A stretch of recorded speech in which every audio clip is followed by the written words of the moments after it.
Check facility. Bank renders a very important service. Renders means gives a very important service to their customers by collecting their checks drawn on other banks. It means मुझे मेरा account जो है Canara bank में है and मैंने goods sold किए और मुझे जो पेमेंट मिली है वो चेक के थ्रू मिली है और वो जो चेक था वो स्टेट बैंक ऑफ इंडिया का मुझे रिसीव हुआ है। तो अब मैं क्या करूँगी, मैं अपने बैंक ब्रांच जो है विजिट करूँगी और अपना वो जो चेक है स्टेट बैंक ऑफ इंडिया का जो मुझे रिसीव हुआ है वो मैं अपने बैंक ब्रांच में डिपॉजिट कर दूँगी। अब मेरा जो बैंक ब्रांच है वो स्टेट बैंक ऑफ इंडिया की बैंक से उस चेक की अमाउंट जो है वो रिसीव करके मेरे अकाउंट में क्रेडिट कर देगा। तो इस तरह से बैंक जो है वो कस्टमर के चेक कलेक्ट करता है जो कि दूसरे बैंक्स के हैं। And check is the most developed credit instrument and it is used for the withdrawal of deposits. अगर आपको मनी विड्रॉ करनी है तो आप अपने चेक के थ्रू जो है वो विड्रॉ कर सकते हैं। It is the most convenient and inexpensive medium of exchange, and there are two types of check. One is it is the most convenient and inexpensive medium of exchange, and there are two types of check: bearer check and cross check. bearer check अगर एक check होता है उसमें एक word given होता है bearer, अगर आप उस वर्ड को कट नहीं करते while filling the check तो इट मीन्स वो चेक अगर किसी को भी मिल जाएगा तो कोई भी पर्सन उसको एनकैश करवा सकता है, उसको उससे कैश ले सकता है बैंक काउंटर से। ठीक है। एंड क्रॉस चेक्स वो चेक होते हैं जो कि हम जिस पर्सन को हम दे रहे हैं कि उसी पर्सन के अकाउंट में डिपॉजिट होंगे, मतलब कि उसकी पेमेंट पर्सन नहीं ले सकता। बट बेयरर चेक की जो पेमेंट है और बेयरर चेक जो है वो वैलिड होते हैं फॉर 3 मंथ्स। जो भी हमारे चेक हैं उनकी वैलिडिटी 3 मंथ्स तक वो वैलिड होते हैं। And it can be of two types, bearer और क्रॉस चेक। बेयरर वर्ड अगर आप कट नहीं करेंगे चेक में से तो कोई भी अगर आपका वो चेक मिसप्लेस हो जाता है तो जो भी पर्सन उसे रिसीव करेगा वो आपके बैंक अकाउंट में से मनी विड्रॉ कर सकता है। बट इन क्रॉस चेक अगर आपका क्रॉस चेक है कि आपने उस पर्सन का नेम लिख दिया है, बियरर वर्ड को कट कर दिया है, ठीक है, तो अकाउंट पे ही बन जाएगा, सिर्फ ये उसी पर्सन के अकाउंट में मनी डिपॉजिट होगी जिसका कि आपने नेम लिखा हुआ है cheque. And next one is remittance of funds. Another important function of commercial bank is the transfer of fund from one place to another. And transfer of funds जो है वो किस तरह से किया जाता है? Through using bank drafts, pay orders और mail transfers on a nominal commission charges. और उसके लिए बैंक क्या करता है, कुछ चार्जेस भी लेता है as a commission. Okay, no, bank drafts also known as demand drafts. These are basically used to make the payment to anyone outside the city and can be cleared at any branch of the same bank. Suppose आपने अपने जो है आपका एक result आया है और उसमें जो मार्क्स हैं यू आर नॉट सेटिस्फाइड, तो आप उसका रिवैल्यूएशन के लिए आपने फिल कर दिया। तो रिवैल्यूएशन के लिए जब आप फिल कर रहे हैं तो उसमें ये है कि आपको ऑप्शन आपको की पेमेंट करनी है 500 की फॉर रिवैल्यूएशन रीचेकिंग के लिए। तो उसके लिए आपको एक ड्राफ्ट बनवाना होगा चेयरमैन ऑफ सीबीएसई के नेम से। आप सपोज आप बैंक में गए, आपने वहां पर जो है आपका अकाउंट नहीं है उस बैंक में, आप बैंक में आपने आपके जो नियरेस्ट बैंक है बैंक ब्रांच उसको आपने विजिट किया, आपने उसे जो है 500 रुपीज कैश में दे दिया और जो भी चार्जेस बैंक लेगा उसे बनाने के लिए कुछ फिक्स कमीशन होता है कि अगर इतनी अमाउंट तक का ड्राफ्ट है तो देन 50 रुपीज है, अबव दैट कोई पर्टिकुलर लिमिट होती है, अगर उससे अबव का है तो चार्जेस इंक्रीज हो जाते हैं। तो अब आप बैंक में गए, सपोज आपके घर के पास स्टेट बैंक ऑफ इंडिया की ब्रांच है, आप वहां पर गए और आपने कहा कि चेयरमैन ऑफ सीबीएसई के नेम से एक ड्राफ्ट बना दीजिए। तो आपने उनको जो भी कमीशन के चार्जेस हैं एज वेल एज जो ड्राफ्ट की अमाउंट है वो आपने उनको पे कर दी, तो वो आपको एक ड्राफ्ट बनाकर दे देंगे। तो अब ये जो ड्राफ्ट है जब आप अपना रीचेकिंग के लिए फिल करेंगे, उसी फॉर्म के साथ आपको वो ड्राफ्ट को अटैच कर देना है। और जिस तरह से वो आपका जब ड्राफ्ट और जो डॉक्यूमेंट्स हैं, जो भी फॉर्म है, जब वो आपका फॉर्म जो है वो पहुंचेगा सीबीएसई के ऑफिस में, तो वो ड्राफ्ट उसे ले लेंगे एंड उस ड्राफ्ट को क्या करेंगे, वो उसी बैंक की, जिस बैंक का, उसमें ये भी मेंशन होगा कि आपको किस बैंक का ड्राफ्ट बनवाना है, ये पंजाब नेशनल बैंक का बनवाना है, केनरा बैंक का बनवाना है, स्टेट बैंक है, वो भी मेंशन होगा कि सीबीएसई के चेयरमैन के नेम से बनेगा और किस बैंक का बनवाना है आपने, उसमें बैंक का नेम भी आपको मेंशन करना होगा जिस बैंक का आप ड्राफ्ट बनवाएंगे।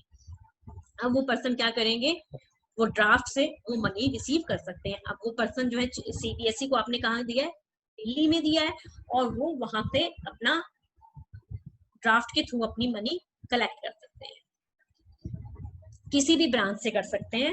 नेक्स्ट है पे ऑर्डर्स। पे ऑर्डर्स जो है सिमिलर है टू द डिमांड ड्राफ्ट और is also known as bankers cheque भी बोलते हैं, बट डिफरेंस इज दैट कि ये हम जो है वो with in A same city में किया जाता है। ड्राफ्ट तो जैसे मैंने आपको बताया कि one city to another city, ठीक है, दूसरी हम आउटसाइड द सिटी जब पेमेंट कर रहे हैं तो हम डिमांड ड्राफ्ट के थ्रू कर सकते हैं या बैंक ड्राफ्ट के थ्रू कर सकते हैं। अगर विद इन ए सिटी आपको किसी पर्सन को पेमेंट करनी है तो आप किसके थ्रू कर सकते हो, पे ऑर्डर और बैंकर्स चेक, ठीक है, is also known as banker cheque. And ये वहीं से क्लियर करवाना होगा आपको जिस बैंक से आपने इशू किया है।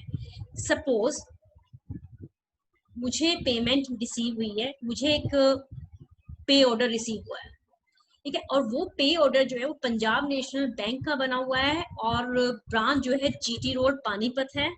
तो मुझे वो जो पे ऑर्डर मैंने रिसीव किया है, सेम सिटी में किसी और जिसको मैंने गुड्स सोल्ड किए होंगे उसने मुझे पे ऑर्डर दे दिया, तो वो पे ऑर्डर लेकर मैं जीटी रोड की जो ब्रांच है पंजाब नेशनल बैंक, वहां पर जाऊंगी और उससे के थ्रू अपनी मनी रिसीव करूंगी। मतलब कि difference is that bank draft तो हम आउटसाइड द सिटी यूज करते हैं पेमेंट के लिए और पे ऑर्डर्स जो है within city. And next one is the mail transfers. Mail transfer के थ्रू भी हम जो है वो मनी ट्रांसफर कर सकते हैं। Mail transfer is possible only when the sender and the receiver both are having bank account in the same bank but at different branches. Bank same होना चाहिए, जैसे पंजाब नेशनल बैंक है तो पंजाब नेशनल बैंक होना चाहिए, ब्रांचेस डिफरेंट हो सकती हैं, लाइक किसी का सेक्टर 13-17 में है, किसी का जो है वो असंध रोड पर है केनरा बैंक, या सनोली रोड पर है, या जीटी रोड पर है। ब्रांचेस डिफर हो सकती हैं बट सेम बैंक होना चाहिए। जनरली बैंक कोई चार्ज नहीं लेता इनका मेल ट्रांसफर का। तो इसमें क्या किया जाता है, बैंक जो है वो ट्रांसफर कर देता है सर्टेन अमाउंट किसी पर्सन के भी अकाउंट से to another person account in another branch of the same bank. Same bank की डिफरेंट ब्रांच होनी चाहिए, तो जो भी पर्सन अपना मनी ट्रांसफर कर रहा है वो दूसरे पर्सन के पास ट्रांसफर हो जाएगी। The details of the receiver, जो भी रिसीव करेगा मनी को, such as his name, account number, the branch, जिस ब्रांच में उसका अकाउंट है, must be provided to the bank, वो हमें बैंक को प्रोवाइड करना होगा। तो एक बैंक जो है वो मेल के थ्रू मनी ट्रांसफर हो जाएगी।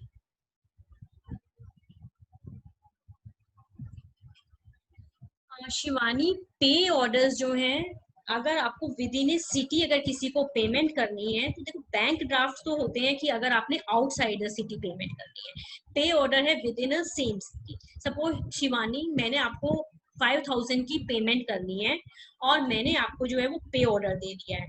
पे ऑर्डर से क्या होगा कि इट इज आल्सो नोन, इसको हम बैंकर चेक भी कहते हैं।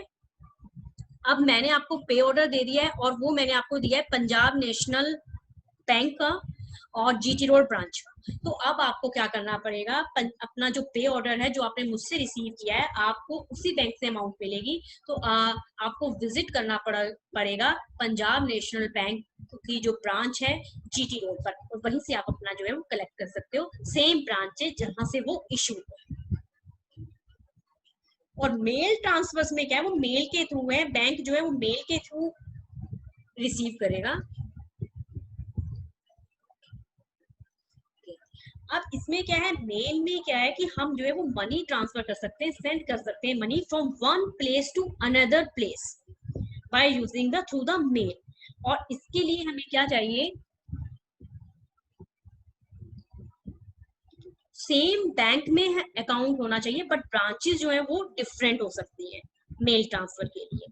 तो इसके लिए जो सेंडर है उसको इन्फॉर्म करना पड़ेगा बैंक को कि वो इतनी अमाउंट ट्रांसफर करना चाहता है किसी और पर्सन के अकाउंट में, बट जो है वो ब्रांच डिफरेंट होगी ऑफ द सेम बैंक। आप आउटसाइड द सिटी भी कर सकते हो, बट जिस पर्सन को आप ट्रांसफर कर रहे हो उसका उसी बैंक में अकाउंट होना चाहिए जिस बैंक से आप अपनी मेल ट्रांसफर के थ्रू मनी ट्रांसफर कर रहे हैं। सपोज आपका अकाउंट जो है वो केनरा बैंक में है और आप मेल के थ्रू किसी और पर्सन को ट्रांसफर करना चाह रहे हो आउटसाइड द सिटी, तो उस पर्सन का अकाउंट जो है वो केनरा बैंक में ही होना चाहिए, तभी मेल के थ्रू ट्रांसफर हो सकता है। तो डिटेल ऑफ द रिसीवर, जैसे कि उसका नेम है, अकाउंट नंबर है और किस ब्रांच में उसका अकाउंट है, वो हमें अपने बैंक को प्रोवाइड करना होगा। तो बैंक इन सब के क्या करता है, कुछ नॉमिनल चार्जेस हैं, कमीशन चार्जेस लेता है इनसे।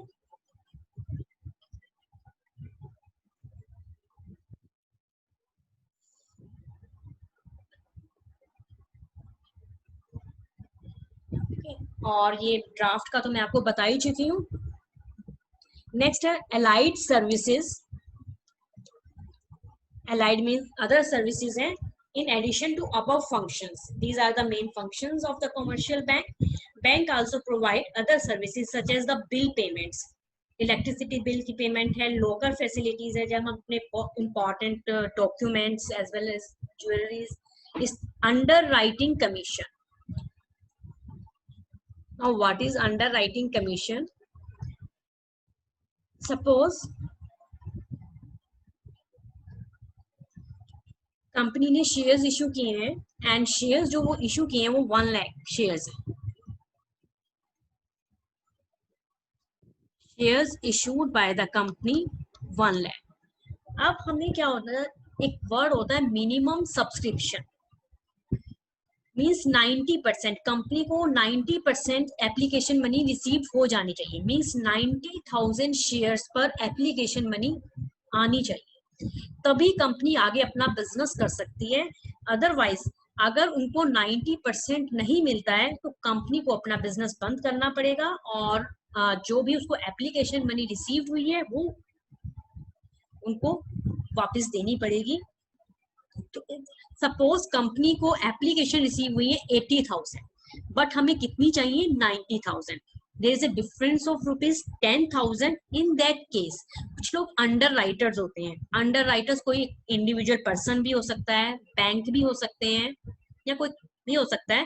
वो क्या करेंगे, वो कंपनी के शेयर्स परचेज कर लेंगे, ठीक है, और उसको मिनिमम सब्सक्रिप्शन तक पहुंचा देंगे। तो इस केस में उनको जो है वो कमीशन देना होता है, अंडर राइटर कमीशन भी मिलता है। तो ये अंडर राइटिंग सर्विसेज भी बैंक करता है। बैंक कंपनी के शेयर्स परचेज कर लेता है और उनको मिनिमम सब्सक्रिप्शन तक पहुंचा देता है। तो ये एक्स्ट्रा सर्विसेज में है, in addition to this main functions. ये एक्स्ट्रा सर्विसेज बैंक क्या क्या देता है, ठीक है, वो बिल का पेमेंट कर सकता है हमारे बिहाफ पे, हमें लोकल फैसिलिटी देता है, अंडर राइटर सर्विसेज है, कंपनीज के शेयर्स परचेज करके उनको मिनिमम सब्सक्रिप्शन तक पहुंचाता है, इसके लिए बैंक को कुछ कमीशन भी मिलता है। एंड इसके अलावा जो है buying and selling of shares, हमारे बिहाफ पे हम उसको इंस्ट्रक्शंस देंगे तो बैंक हमारे बिहाफ पे शेयर्स को परचेज भी कर सकता है और डिबेंचर्स को उनको सेल भी कर सकता है, हमारे इंश्योरेंस की प्रीमियम की पेमेंट कर सकता है, और हमें शेयर्स है उसके ऊपर डिविडेंड जो मिल रहा है वो बैंक हमारे ऑर्डर पर कलेक्ट कर सकता है। These were the main functions of the bank. Next topic, e-banking.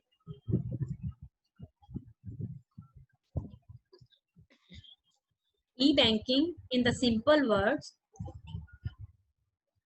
Internet banking means any user with a PC and a browser can get connected to the bank's website and to perform any of the virtual banking functions and avail of any of the bank's services. And there is no human operator to respond to the needs of the customer.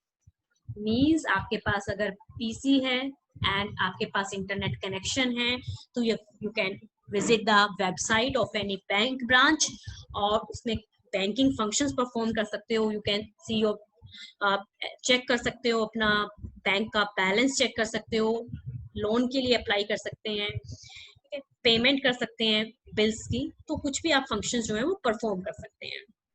Banks अपनी website बना लेते हैं और सारी जो है data, centralise data उसमें database होती है.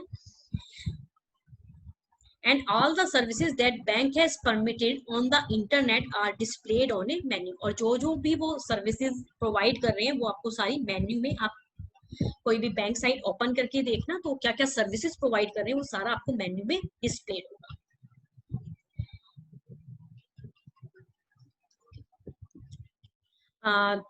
The types of services provided by the bank on the internet is called e-banking. जो भी बैंक जो है इंटरनेट के थ्रू जो भी सर्विसेज प्रोवाइड कर रहा है that is called the e-banking. E-banking is electronic banking or banking using electronic media. The e-banking is a services provided by many banks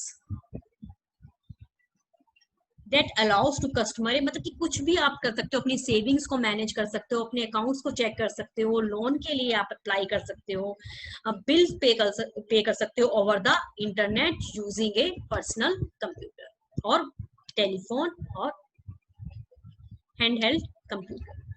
अब बैंक क्या क्या सर्विसेज प्रोवाइड करता है? एटीएम भी इंटरनेट सर्विसेज है, क्योंकि जब भी आप मनी विड्रॉ करते हो तो आपको एक मैसेज रिसीव हो जाता है कि योर मनी इतना विड्रॉ हुआ है. पॉइंट ऑफ सेल्स होते हैं कि आप शॉप पर गए, आपने वो छोटी एक मशीन होती है. जब हमारा डीमोनेटाइजेशन हुआ था तो वो बहुत कॉमन हो गई थी कि आप अपना वहाँ पर डेबिट कार्ड या क्रेडिट कार्ड जो है वो स्वाइप करें और आप उस तरह से कुछ भी चीज की जो है कुछ भी आप बाय कर सकते हैं. वो पॉइंट जो वो शॉप्स पर जो मशीन होती है जिस पर आप अपना डेबिट कार्ड या क्रेडिट कार्ड यूज करते हो that are the point of sales machines. और जिस तरह से आप लोग इजीली अगर आपने विजिट किया है या बिग बाजार विजिट किया है तो वहां पर जब भी आप कुछ परचेसिंग करते हो और जब आप बिल की पेमेंट करते हो तो वो जो मशीन्स होती हैं जब आप पेमेंट करते हैं तो द कार्ड, ठीक है, वो पॉइंट ऑफ सेल्स मशीन्स होती है. ठीक है, क्रेडिट कार्ड्स, डिजिटल कैश होता है, इंटरनेट के थ्रू ही पेमेंट हो जाएगी. EFT, electronic bank transfer. तो ये जो हम इलेक्ट्रॉनिकली मतलब कि किस तरह से इंटरनेट को यूज करके हम मनी ट्रांसफर कर सकते हैं from one place to another. तो देयर आर टू वेज किस तरह से हम इलेक्ट्रॉनिकली फंड ट्रांसफर कर सकते हैं. NEFT and RTGS, real time gross settlement. Real time gross settlement क्या है? अगर आपको मनी ट्रांसफर करनी है सपोज मुंबई, अब आपको और उसके लिए एक है कि मिनिमम अमाउंट कितनी होनी चाहिए, 2 लाख होनी चाहिए एंड मैक्सिमम अमाउंट हो सकती है 10 लाख तक हो सकती है. तो आप जो है इलेक्ट्रॉनिकली जो है वो मनी ट्रांसफर कर सकते हो और with in half an hour वो मनी उस पर्सन को मिल जाएगी जिसको आपको ट्रांसफर करनी है. That is the real time gross settlement. But एक होता है NEFT में हमें थोड़ा टाइम लगता है क्योंकि उसमें मनी जो है वो बैचेस में ट्रांसफर होती है. सपोज एक हमने टाइम दे दिया 10 to 11 के बीच में जो भी जितनी भी ट्रांजेक्शन होंगी मनी ट्रांसफर की वो उस बैचेस में ट्रांसफर होगी. तो इसमें 2 या 3 डेज लग जाते हैं मनी आपके अकाउंट में आने तक. फॉर एग्जाम्पल जैसे मैंने ऑनलाइन परचेज किया, सपोज मैंने ऑनलाइन मोबाइल परचेज किया बट मुझे क्या हुआ कि वो पसंद नहीं आया, कुछ भी फॉल्ट है, मैं उसको वापस कर रही हूँ. मैंने उसको डाल दिया कि भाई वापस करने के लिए। अब जो है उसमें मैंने अपना, उसमें ऑप्शंस होती है कि आप उसको चेंज भी करवा सकते हो, बट मैंने यही किया कि भाई मैं अपना जो है उसको आगे परचेज नहीं करना चाहती, तो मैंने मनी के लिए, भाई रिफंड के लिए डाल दिया।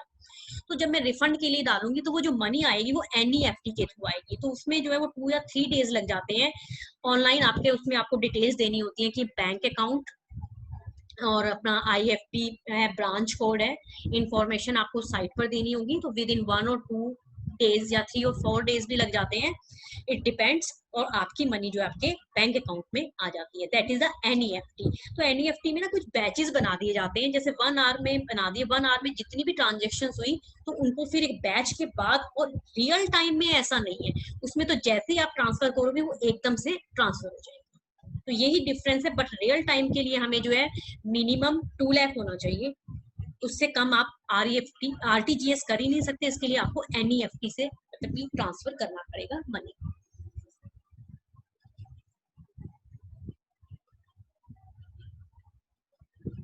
इस RTGS तो यूज करते हैं Shivani, but minimum amount is 2 lakh. अगर आपकी अमाउंट 2 लाख से कम है तो यू कांट यूज। सपोज जैसे हमारी डिफरेंट स्कीम्स चली हुई हैं, गवर्नमेंट ने सुकन्या समृद्धि योजना और इस तरह की स्कीम चलाई हुई है। सपोज हम उसमें मनी डिपॉजिट करना चाहते हैं, with in A same city भी है, ठीक है, हम अपना पोस्ट ऑफिस में हमें डिपॉजिट करनी है, बट अमाउंट RTGS के लिए अमाउंट शुड बी, देखिए मिनिमम अमाउंट 2 लाख ही होनी चाहिए। अगर आप 2 लाख से कम कर रहे हैं तो नहीं ट्रांसफर हो पाएगी, वो NEFT के थ्रू होगी। बट अगर आपकी 2 लाख अमाउंट है तो वो उसी टाइम हो जाती है थ्रू RTGS।